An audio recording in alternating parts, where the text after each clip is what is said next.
Alors voilà, donc si vous voulez réaliser donc ce modèle à double face, voilà, donc même mesure pour la réalisation des deux gilets. Donc vous avez la première couleur et les points, les boutons doivent être placés du même côté. Voilà, du même côté, si vous voulez réaliser ce modèle. Donc pour l'encolure, vous allez faire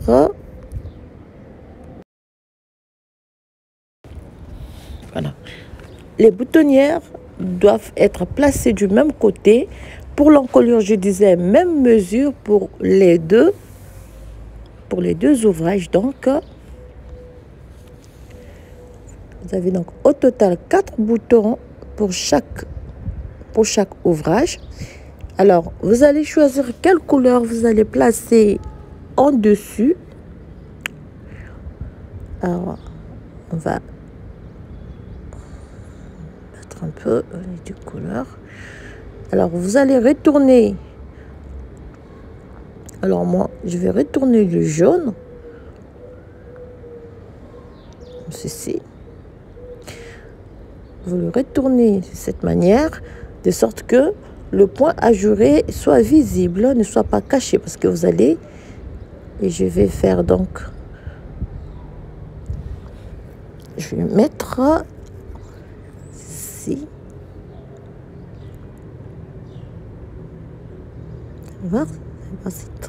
C'est très amusant. J'ai bien aimé réaliser ce modèle. Je pense en refaire d'autres. On va se préparer pour le temps frais qui va arriver. Donc voilà, positionnez, vous allez bien placer les deux manches. Et ici aussi.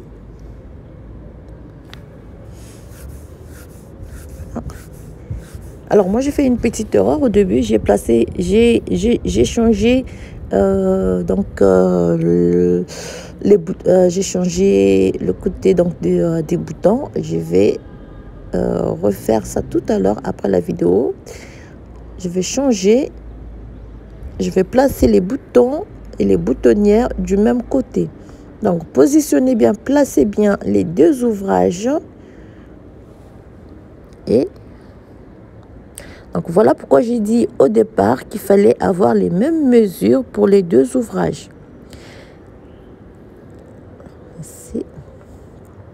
Alors normalement, vous devez avoir les boutons de deux côtés et les boutonnières de chaque côté. Voilà. Alors voilà pourquoi c'est important d'avoir les mêmes mesures pour les deux ouvrages pour que ça marie bien.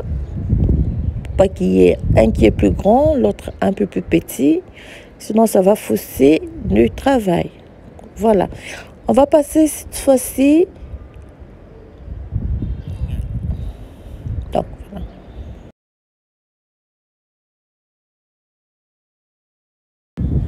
Voilà. Pour la suite, donc vous prenez un crochet. Alors moi, j'ai pris un crochet numéro 3. Et je vais prendre la laine jaune. Je retourne mon travail ainsi. Alors, il y a un petit vent qui souffle ici. Alors, je retourne mon travail ainsi. Voilà, donc avec un crochet, moi j'ai pris donc de la laine jaune. Alors, je vais agrandir ici, vous allez voir. Alors, vous allez prendre non pas le brin avant, mais vous allez coller les deux morceaux en prenant donc, vous voyez, cette ligne. Vous allez coller donc à partir de deux lignes qui sont cachées. De cette manière, la bordure sera propre. Donc, vous prenez les deux brins ici. Vous laissez les deux brins, donc le fil de devant pour les deux ouvrages. Vous les laissez visibles. On fait une maille serrée. Je fais une maille chaînette. Voilà. Je viens piquer ici. Je viens récupérer le brin. D'accord? Et je vais prendre ce brin ici. Je vais faire une maille serrée, donc directement, comme ceci. Je tire tout sur mon crochet, il me reste 2 fils et je fais ici. Donc voilà comment je vais réaliser. Vous venez piquer ici et les 2. Alors je vous laisse regarder la vidéo pour comment donc coller les 2 ouvrages.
Voilà.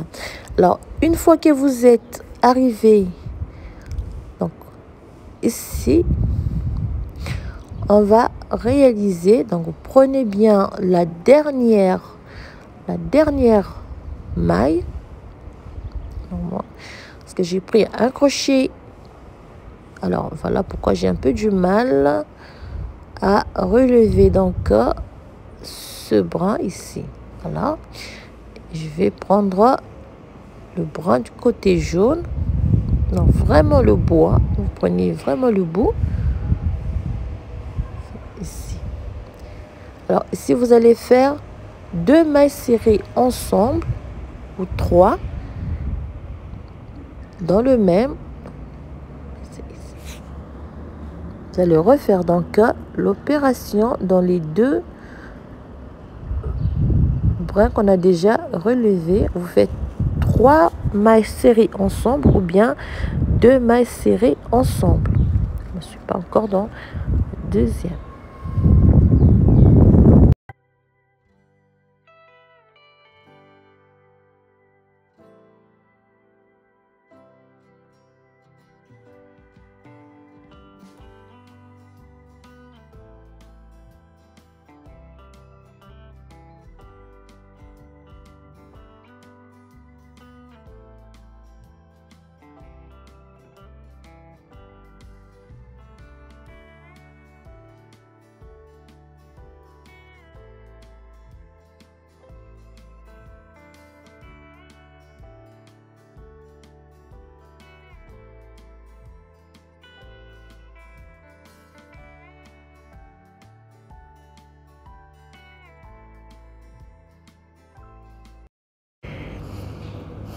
Faites encore 2 et vous terminez par une maille serrée. Alors, lorsque vous allez remonter, vous allez refaire la même chose.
Voilà donc ce que ça nous donne. Alors, à chaque coin, vous allez faire la même chose. Donc, vous allez faire 3 mailles serrées ensemble avant de continuer. Alors,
Voilà.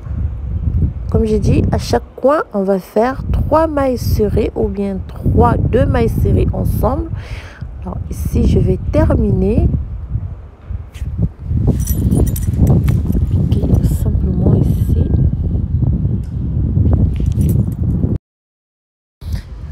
Fait ici pour terminer. Alors donc voilà. Alors pour la manche, voilà, vous avez les 2 morceaux. Alors on vient au niveau des manches. Alors pour la manche, ceci, ça va être la même chose. Vous allez refaire la même opération donc pour coller les 2 manches. Donc posez bien, surtout au niveau de la couture. Vous allez prendre au niveau de la couture des 2 manches pour faire donc pour réaliser la. Oui, vous prenez la couture au niveau des coutures ici et vous réalisez la même séquence.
Voilà. Alors les fils, on va les cacher avec une aiguille. On va faire la même chose pour l'autre manche. Alors lorsqu'on aura terminé donc cette partie, allez voir. Alors là, on peut retourner la première, donc l'ouvrage. Et vous pouvez changer donc de face. Ici, donc vous avez les 2 boutonnières. Alors moi tout à l'heure j'ai fait la correction, donc j'ai changé de boutonnière. Alors j'ai dû créer donc des boutonnières. Voilà. Alors donc voilà, chers amis, ce que je tenais à vous proposer aujourd'hui comme modèle. Donc vous pouvez réaliser les 2 ouvrages, vous les laissez comme ça, ou bien vous collez donc les 2 ouvrages pour avoir un seul ouvrage avec le 2. Donc vous pouvez utiliser une face, vous gardez l'autre côté que vous pouvez utiliser après. Alors voilà, donc je pense en réaliser aussi pour adultes, mais là ça sera pour l'hiver prochain. Que Dieu nous garde. Voilà. Alors parce que moi j'ai créé des boutonnières tout à l'heure. Voilà pourquoi ça coince un peu. Donc ça c'est la face B. Ici. Et on a la face A donc avec la laine planche. Alors je vais agrandir de nouveau les boutonnières tout à l'heure pour que ça passe plus facilement. Alors voilà, donc chers amis, la première face, vous allez retourner votre ouvrage, vous avez la face B. Le même point ajouré, même même mesure, je dirais. Et enlever ça pour utiliser l'autre face si vous voulez. Donc voilà, chers amis, je vous souhaite à toutes bien des choses. Merci d'avoir regardé la vidéo. Surtout, n'hésitez pas à partager et à me laisser votre appréciation en commentaire. Merci à Valérie, merci à Marie-Claire, merci à Madame Sophia, merci à Madame Gigi, merci à Madame Fatia, merci à tout le monde, même à celles que je n'ai pas citées parce que vous êtes tellement nombreuses. Je vous dis merci beaucoup pour votre présence, merci pour votre soutien, vos remarques aussi. Et déjà, merci d'avoir regardé la vidéo, partagez et surtout partagez et n'hésitez pas à vous abonner. Je vous souhaite à tous un très bon début de semaine et je vous dis à très bientôt pour un nouveau tutoriel. Portez-vous bien.